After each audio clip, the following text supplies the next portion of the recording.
जब वो आएगा हम जमहूरियत के लिए तो देखे सिर गंवा चुके हैं। आपने खुद देखा है कि हम लोग जाने जमहूरियत के बचाने की जब बात आई, देखा कि जमहूरियत तबाह हो रही है, तो हम ऐसे ही करेंगे। जमहूरियत हमारे लिए सबसे अहम चीज़ है। से हमारा वर्कर कमज़ोर हुआ और कुछ टूट भी गया, मगर आज हम देखते हैं कि इक़्तिदार की खातिर किस तरीके से लोग मुंह फेरते हैं, इस वजह से तकलीफ होती है।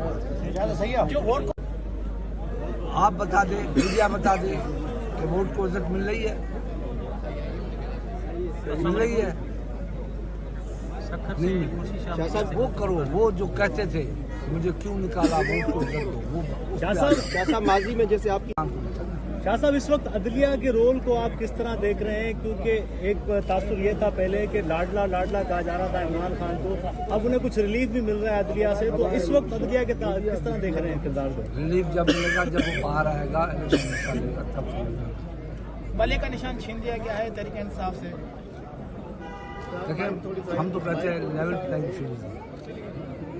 इस तरीके से इस इलेक्शन को कोई मानेगा फिर भी। मैं तो छोटा कारकुन, छोटा सा वर्कर हूँ, लोग शकूक की निगाह से देखेंगे और ये फिर हुकूमत चलेगी। ऐसे माहौल में शाह साहब